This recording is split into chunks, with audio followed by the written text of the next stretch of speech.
Pada akhir harinya, yang harus kita lihat sungguh-sungguh adalah nilai fundamental daripada perusahaan tersebut dan prospeknya ke depan. Boleh saja sahamnya itu naik 20%, bahkan 50%, bahkan 100% pun gitu naik atau sampai 200%.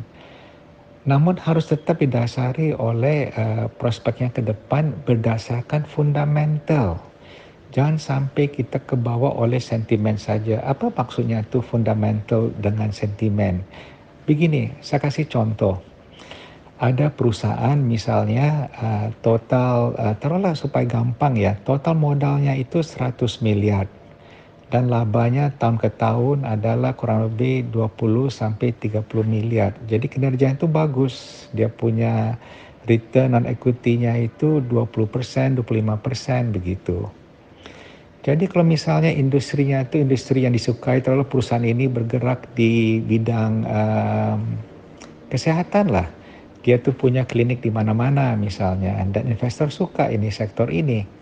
Jadi kalau misalnya untuk perusahaan dia itu dikasih suatu penilaian misalnya 2 kali buku, jadi kalau modalnya itu sudah 100 miliar, mungkin dinilai 200 miliar.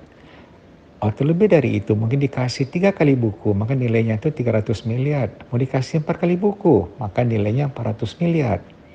Kemudian bagaimana dengan labanya? Kalau labanya itu 30 miliar, dianggap ukuran lain yang suka dipakai adalah price earning ratio. Ada banyak ukurannya, tapi ini adalah yang populer saja. Pertama adalah price to book value yang tadinya 4 kali. Yang kedua adalah price earning ratio. Jadi kalau misalnya dia punya laba 20 miliar, price earning ratio-nya itu dianggap 20 kali, itu bisa 400 miliar nilainya. Jadi perkalian buku 4 kali dan price earning ratio-nya itu juga 20 kali. Apakah ini mahal dengan price earning ratio 20 kali atau dianggap murah? Nah, biasanya dilihat adalah perbandingannya di industri yang sejenis. Kalau rata-rata perusahaan industri itu PER-nya, price earning ratio-nya itu adalah 15 kali, maka ini termasuk relatif mahal. Sebaliknya kalau industrinya itu rata-rata PER-nya itu 30 kali, maka ini dianggap murah.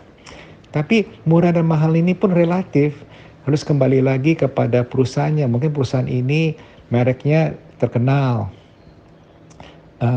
pasarnya sudah meluas. Kemudian dia punya manajemen itu dikenal handal. Dia punya sistem logistik semuanya sudah bagus. Jadi tergantung juga. Jadi ada banyak faktor-faktor lain di luar sekedar angka-angka yang masuk ke dalam penilaian suatu saham itu sendiri. Tapi yang perlu kita tanya, apabila sahamnya itu ya kalau dihitung PER-nya atau price book value-nya sudah sampai 100 kali, ada sampai berapa ratus kali loh PER-nya. Atau price to book value-nya itu bukannya 4 kali tapi sampai 20 kali, 30 kali. Apakah ini make sense? Apakah ini masuk akal? Apakah ini termasuk saham gorengan? Atau apakah ini karena sentimen pasar itu begitu besar terhadap saham ini? Ini yang harus kita cermati dan bahkan harus kita hati-hati. Karena sebagaimana kata orang bijak, apa yang naik terlalu cepat bisa juga turun sama cepatnya, bahkan lebih cepat turun daripada naiknya. Walaupun sama-sama tajam ya. Apa yang naiknya sangat tajam bisa turun sangat tajam juga. Oleh karena itu kita harus hati-hati. Sehingga kalau saya melihatnya itu, harga saham di pasar, banyak harga-harga itu yang merupakan kombinasi daripada harga fundamental dan harga sentimen, mungkin harga sentimennya itu sudah melampaui porsi fundamentalnya. Jadi maksudnya begini, kalau saham itu naik dari 1.000 perak menjadi 5.000 perak, mungkin ya fundamental itu bisa dongkrak dia naik sampai 2.000 perak saja. Tapi dari 2.000 perak sampai ke 5.000 perak adalah sentimen. Itu berarti bisa saja dari 5.000 perak dia kembali ke 2.000 perak juga. Jadi di sinilah kita sebagai investor, terutama buat teman-teman yang digolongkan sebagai retail investor, untuk hati-hati. Contoh paling gampang itu di Amerika, Tesla. Saham Tesla itu naik terus, naik terus. Sehingga institusi besar nggak berani lagi beli saham Tesla karena fundamentalnya itu nggak masuk akal. Tapi karena animo dari retail investornya itu begitu besar di Amerika dan tetap percaya dengan prospeknya Tesla, mereka borong terus sahamnya sehingga sahamnya itu naik terus. Apakah itu berarti bahwa saham Tesla akan turun tajam?